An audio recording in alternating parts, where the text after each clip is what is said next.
I kind of feel like I'm surrounded by Dutchies for this edition of the KTM Summer Grill. Greg Rust and Andrew Van Leeuwen with you. We are joined by a special guest that some of you may not have heard before, but the greater community of off-road racing most certainly now has. This is a story that is kind of against the odds, but the groundswell that has followed is remarkable. I may not pronounce his name right. I'm going to endeavour to do my best here.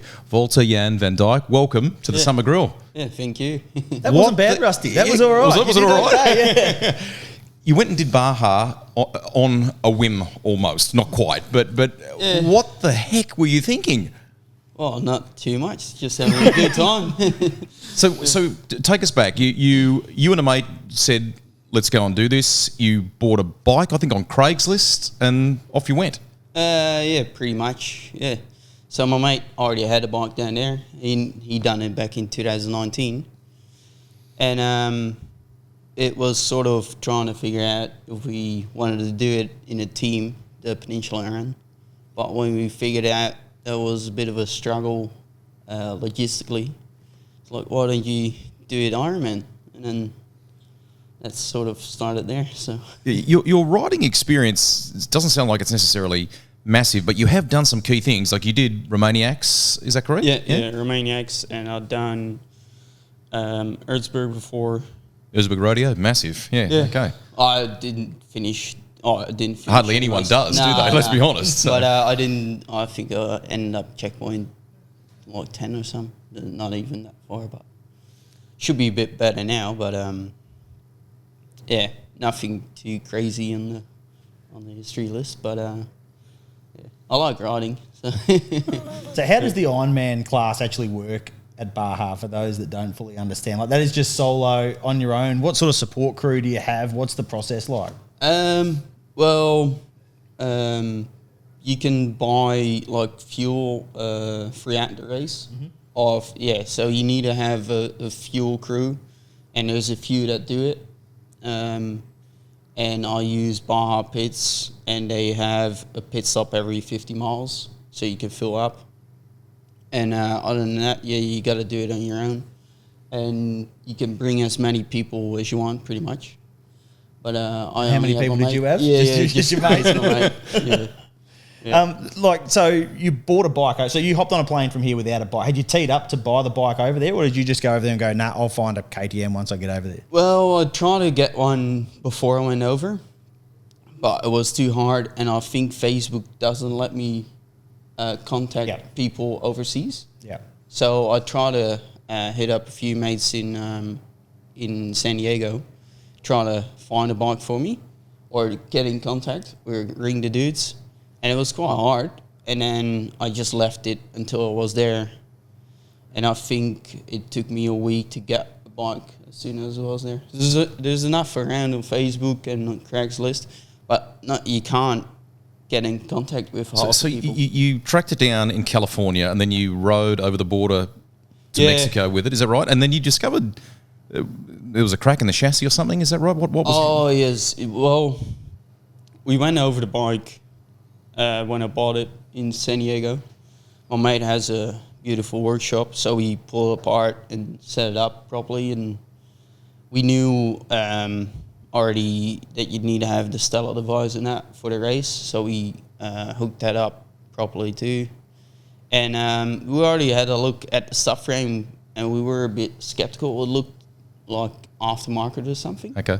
But on the way down with all the saddlebags and that, it must have broke somewhere. I never crashed it.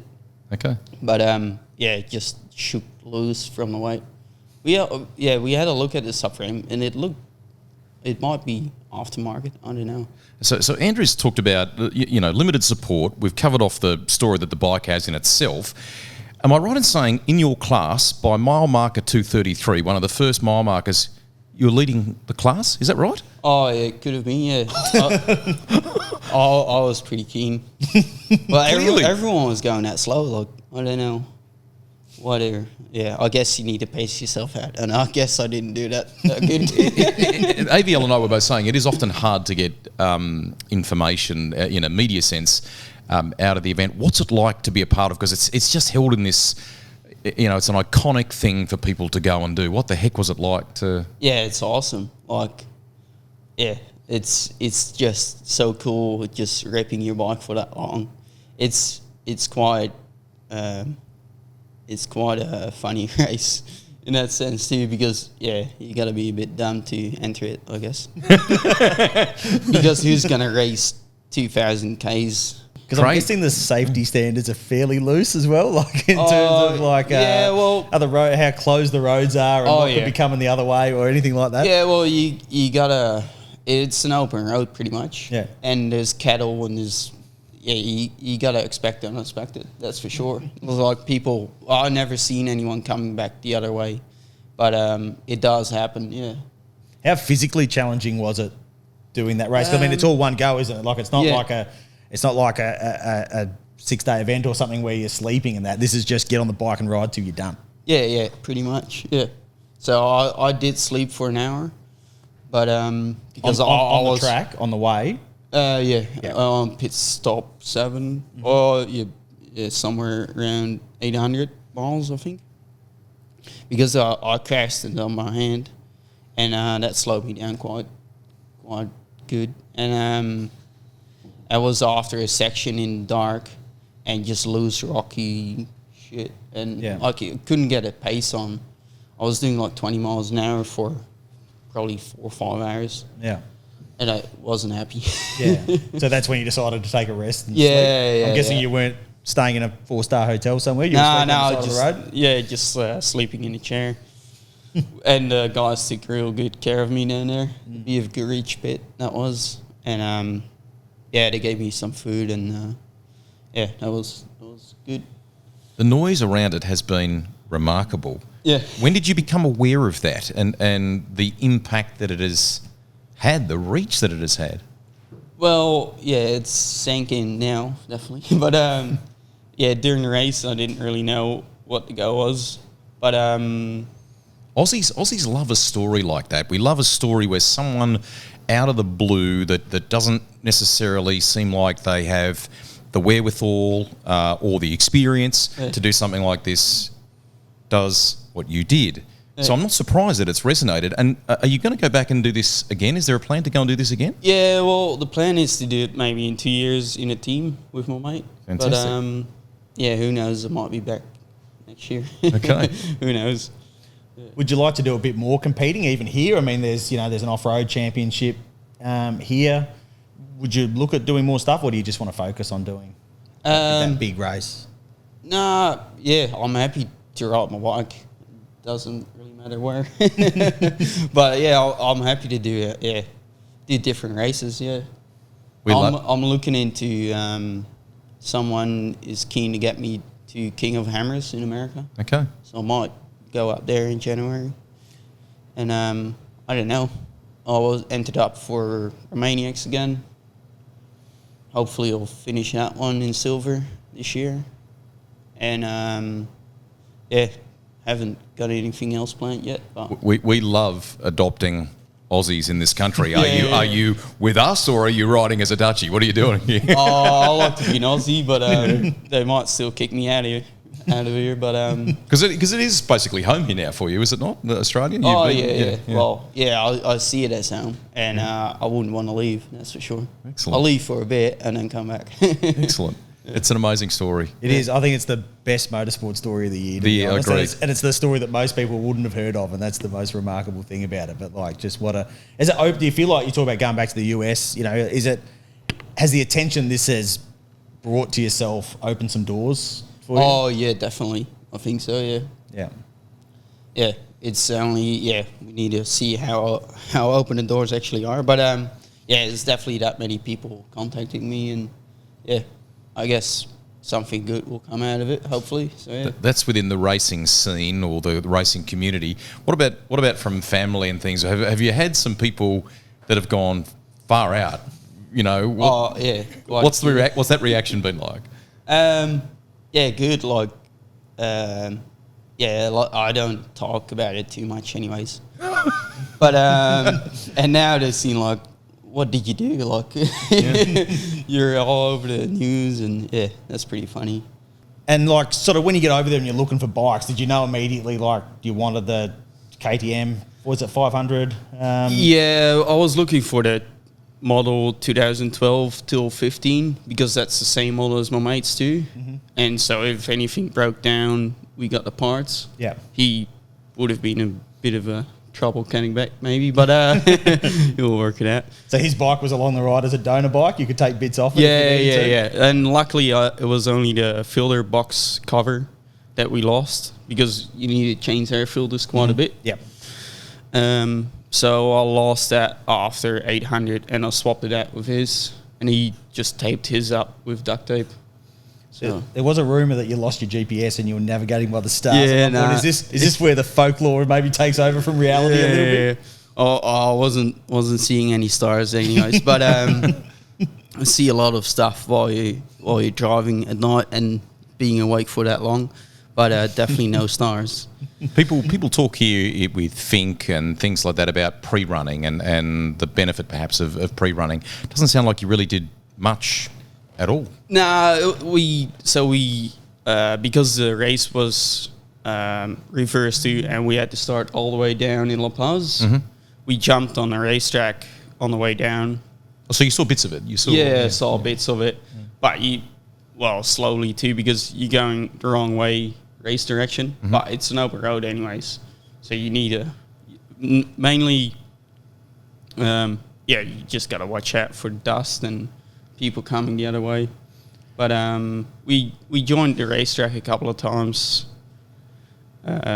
just to see what the terrain is like. And we skipped quite a few sections too.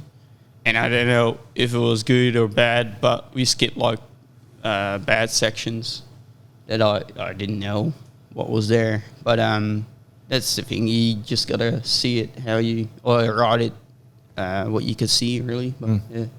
I don't think it helps too much, really. Yeah, to be honest. Maybe if you want to go flat out everywhere, but that wasn't the case for me anyways. So, yeah. So as well as the 1,000 miles of the event, you rode from San Diego down to the start, or down to what was the finish, and then had to ride down to the start and then back up. Is that right? Yeah. It's a lot of riding. So, I think I put 100 hours on a bike total in the 3 weeks. I think 3 weeks, 4 weeks maybe. So it was, I think, 48 sort of hours on the bike during the race, 47, and then the rest was just cruising and camping. How rewarding, how knackered, what did you feel? I was pretty knackered by the end of it. But I didn't even sleep that long after the race. Like, woke up 9 or 10. Woke up pretty good, and everything still hurts. But it hurts until a certain point, and then it doesn't get any worse. And as long as you can still use the bike, it was all good. So I did see. I think you were getting stuck into a beer pretty quickly after getting to the finish line. Someone handed you a stubby there, and you were riding. That must have tasted pretty good. Yeah, for sure. Yeah, that was pretty good. Nice cold beer, but had enough water during the race. So, so what happens to this legendary second-hand KTM now? What's your plan with it? I don't know. I guess we'll race it another time, maybe. But just sitting down there and ready for another trip. Oh, not really, because it busted a rim, so I need a new rim. But you did have to I think you pulled the Toby Price trick and zipped the tyre on at some point. I think it was in New Zealand pit crew that cable tied the front wheel. It wasn't coming off, but I guess the cable tie is just a bit of reinsurance that it didn't slip off. But it fully cracked the rim.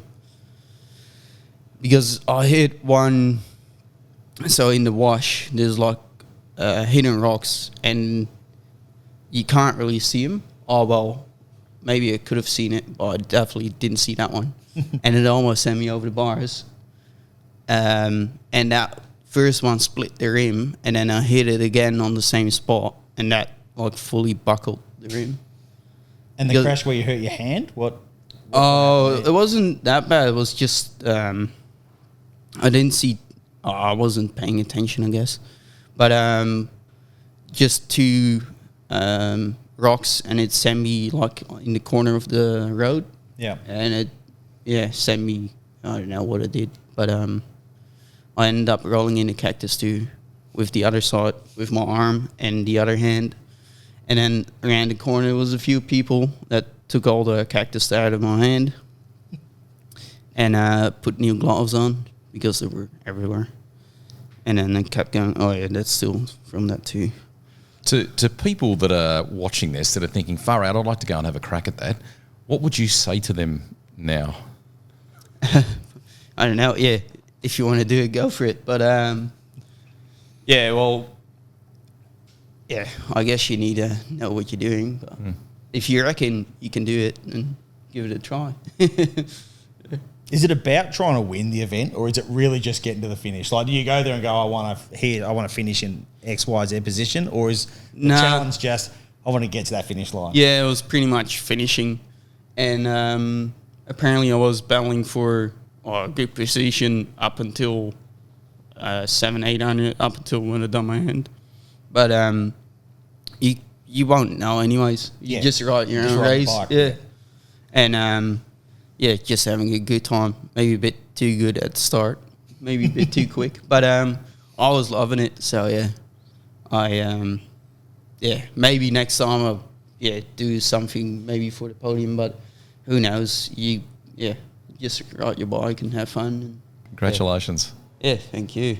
It's an awesome story, and we're thrilled to get you on the Summer Grill to share a bit more of it, and we can't wait to see what the next chapter brings. Yeah. Hopefully bring some good, yeah. There you go. We're mixing it up for the 2023-24 edition of the KTM Summer Grill. Hope you enjoyed it. Make sure you check back in on the Speed Cafe website tomorrow morning to see who our next guest is.